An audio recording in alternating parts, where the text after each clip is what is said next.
Today on Inquirer, DOJ indicts 7 fratmen tagged in the death of Adamson University student John Matthew Salilig. A first in Balikatan, Filipino and American troops to sink a target vessel near Panatag Shoal in the West Philippine Sea during the military exercise next month. House Ethics Panel tackles Negros Oriental Representative Arnolfo Teves Jr.'s expired travel authority and refusal to return to the Philippines. And face masks now optional at the Ninoy Aquino International Airport.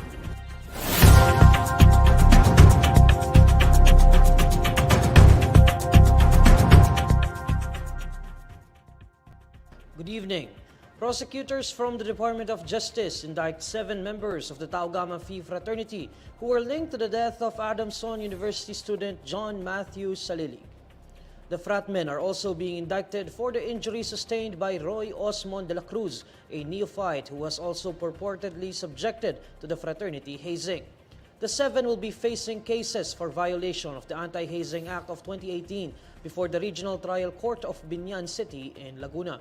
2 more complaints have been filed by several fratmen against their Tau Gamma Phi brothers, but the DOJ prosecutors have yet to conduct a preliminary investigation on them.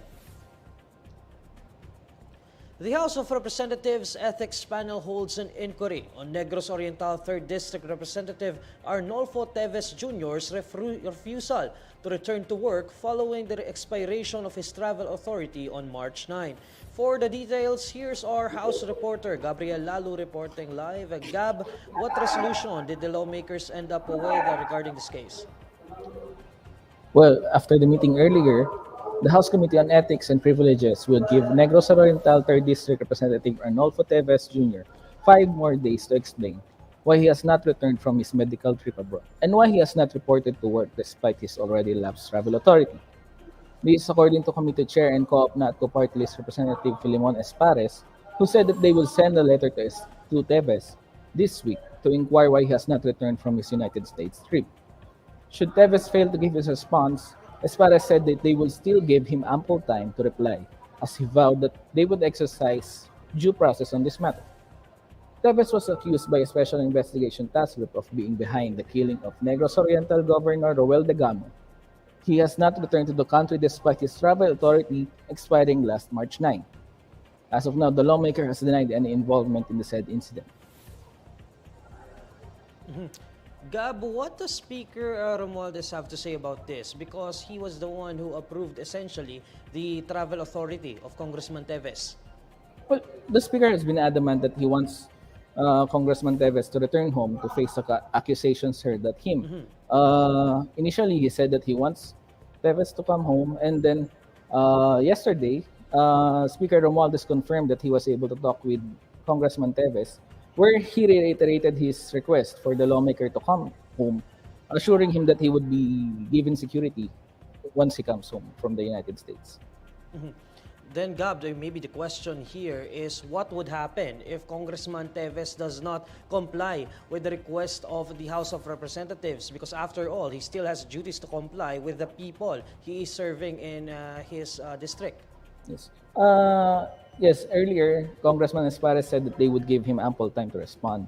But the possible repercussions in such cases where lawmakers do not attend to their duties, way past the travel authority, there is a chance that the lawmaker would be suspended or even worse, expelled from the list of lawmakers in the 19th Congress. Thanks, Gab. That's Gabriel Lalu reporting live. Wearing a face mask at the Ninoy Aquino International Airport is now optional. In an advisory, the Manila International Airport Authority says that the move to make the use of face mask optional is in accordance to President Ferdinand Marcos Jr.'s Executive Order No. 7, which allowed the voluntary use of face masks in indoor and outdoor settings. The MIAA, however, stresses that face masks are still required to be worn inside the aircraft and airside passenger vehicles. To recall, the Department of Tourism has eased up its COVID-19 health directives in tourism and establishments by no longer requiring the wearing of face masks and vaccination cards. Next on Inquirer today. Cameraman in Negros Oriental narrowly escapes death on the day Governor Degamo was killed. Senators grill PDEA chief for not going after informants who asked for 30% of seized drugs as reward. And Filipino and American troops to sink a target vessel near Panatag Shoal in the West Philippine Sea during the military exercise next month. This Inquirer today will be back shortly. 1, 2, 3. A giant camera? I'm Jovel Lorenzo. I'm a professional photographer. I'm 52 years old. Gumagamit ako ng street box camera. Nagkasayaw ako, hot legs ako before. Tapos, nagdumami ng mga shows namin. Tapos, one time, sa sobrang hilig ko sa sayaw talaga, nagkasakit ako. Nagka-mild stroke ako. In order for Jovel to recover, he was prohibited from dancing for a year until a new opportunity presented itself. Buti lang, medyo bata-bata pa ako noong time na yun. So, naka-recover naman ako. Pero nung na-stroke ako, hindi ako pwede magsayaw ng 1 year. So, pinag-aral ako ng isang kapatid ko na sabi ko, Jubel, may nagkaklase ng photography sa Mowel Fund. Sumasama ako doon sa Hotlegs pare, pero hindi ako nagsasayaw, nanonood lang ako ng shows nila. Habang nanonood ako shows nila, practice ako ng photography. Sinushoot ko sila, yung mga guests nila, sinushoot ko. Tapos yun ang pambayad ko ng film. Yun ang ginagawa ko para matuto ako ma-practice ko yung photography ko. Yun, tapos tuloy-tuloy na yun. Hanggang sa naging magazine photographer na ako, nagkasayaw pa rin, tapos magazine. Hanggang sa nawala na yung sayaw, nagmamagazine na talaga. Naging photographer na ako full-time. Until now, nag-shoot pa rin ako sa magazine hanggang ngayon. When the pandemic hit in 2020, Jovel got into box cameras. Ngayon ko lang nalaman yung street box camera, kung paano siya gamitin. So nakita ko lang siya sa website or sa YouTube. Habang nanonood ako, nakita ko lang siya. So parang na-interesado ako kung paano nila ginagawa. Parang, maganda. Parang maganda yung process kung paano nila ginagawa yung image. During that time, pandemic naman, yung time na yun. So, wala kang ginagawa. Try akong gumawa ng camera nang nakita ko sa net. So, parang, okay to parang bago. Kasi hindi ko pa ginagawa. Unti-unti ko siya nagawa. Nagawa ko yung box with all of the yung mga component niya, yung basa-basa. Inartehan ko pa, ilalabas ko yung picture sa gilid para mas para ganun. Pag inisip ko na yung ginawa ko doon, inisip ko na pwedeng i-offer pag nawala na yung pandemic. Pwede ko i-offer sa tao para may trabaho pa ako. Jovel went to Batangas during the height of the pandemic and thought of a way to practice using his box camera. He started to work on his project called the 14-Day Quarantine Series, where he would take portraits of people in their everyday lives using his box camera.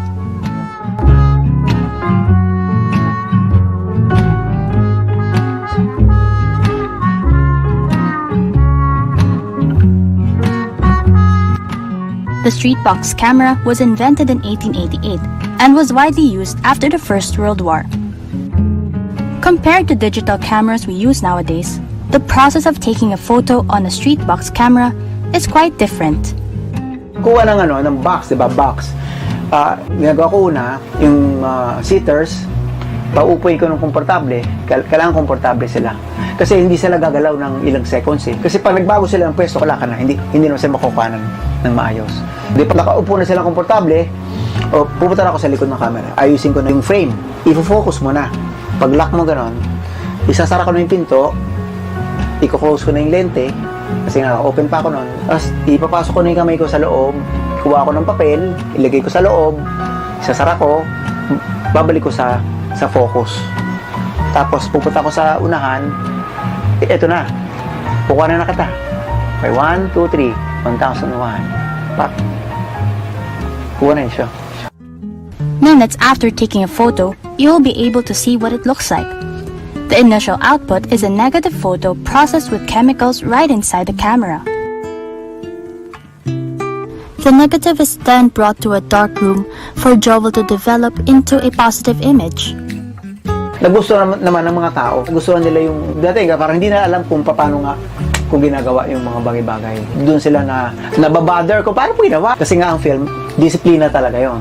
Pagka nag-shoot ka, kailangan perfect na talaga yung framing mo.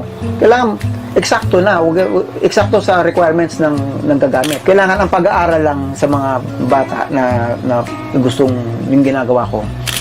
Pag-aaralan nila, unti-unti, huwag sila jump ng jump na. Babasahin mo rin yung paggalaw ng tao, parang gano'n. Kung anong ngiti nila, kung saan sila maganda, parang gano'n. Titingnan mo pa rin. Kung saan sila maganda, doon mo sila aktivitikan. Ang discipline ng ginagawa ko sa akin sarili, isa camera pa lang, i-perfect mo na.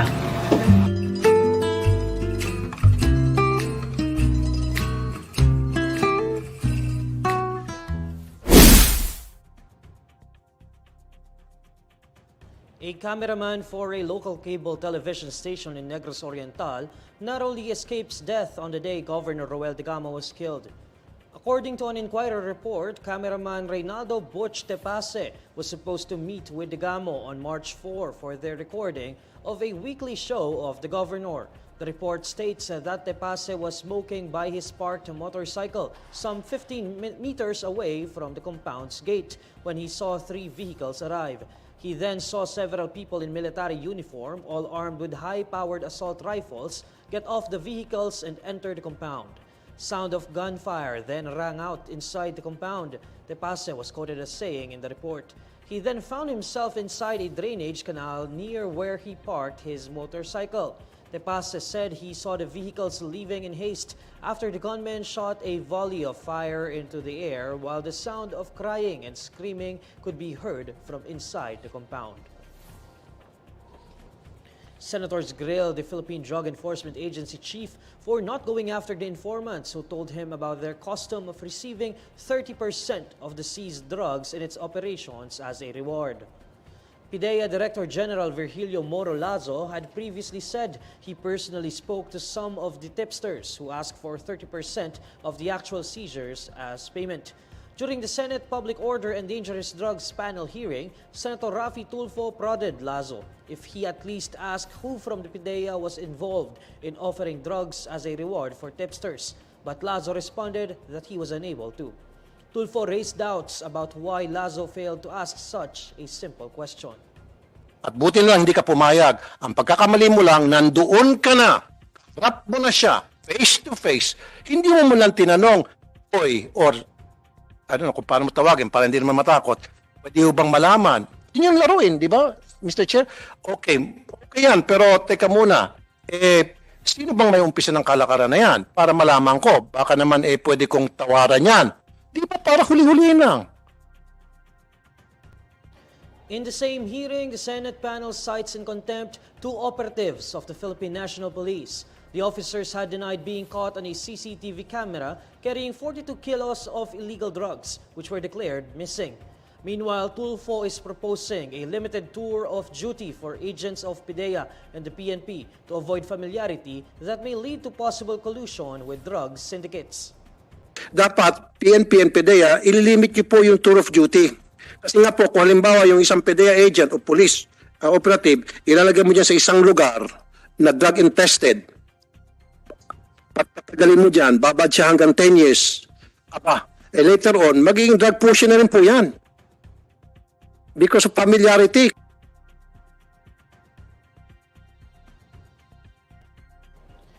A military official says Filipino and American troops will sink a target vessel near Panatag Shoal in the West Philippine Sea, where the 2 allies carry out their largest joint military exercise to date next month.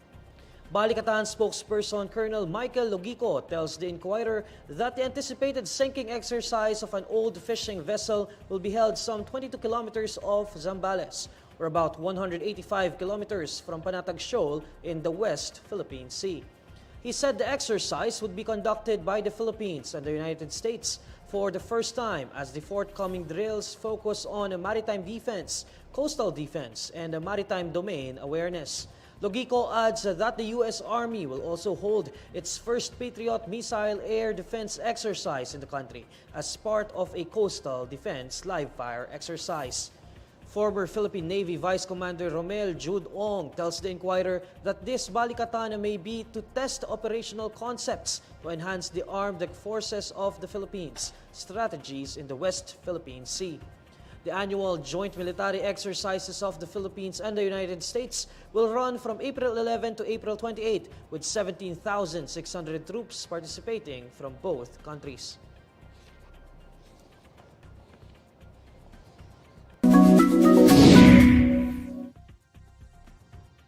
Alamin naman natin ang mainit na balita sa mundo ng showbiz kasama si Irvin Santiago ng Bandera. Irvin?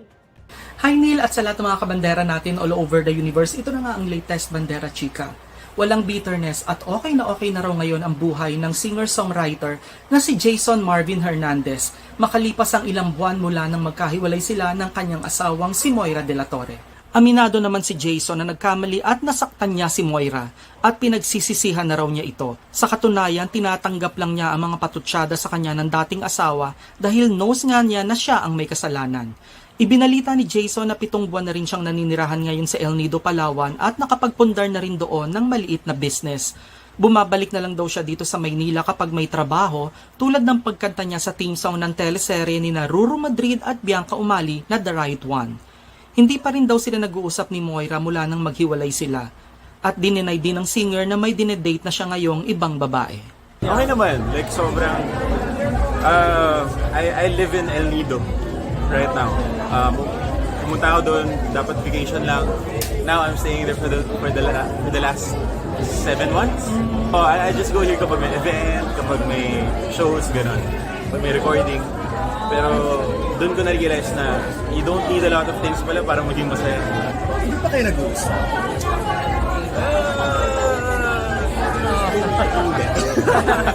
Hindi, respect to. Pero it's it's like, ako wala akong, like, it's all good on my side. Like, I'm good. Walang bitterness, walang ano. Actually, bitterness. Pero gets ko naman. Nasaktan ko. Pero you can say, Jason, na nakamove on ka na or nasa process ka pa rin moving on? I think emotionally, I'm okay na eh. Siyempre, sa simula masakit, pero I'm okay na. Pero you're not dating anyone? You're not dating pa anyone? Ay, wala. Mga ganun. Wala pang ganun.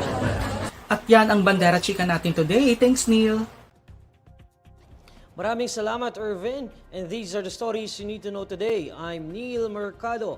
Catch Inquirer today live weekdays at 6 p.m. Follow INQUIRER.net on Facebook, Twitter, YouTube, TikTok, Instagram, and Reddit. For more stories, visit INQUIRER.net. Good evening.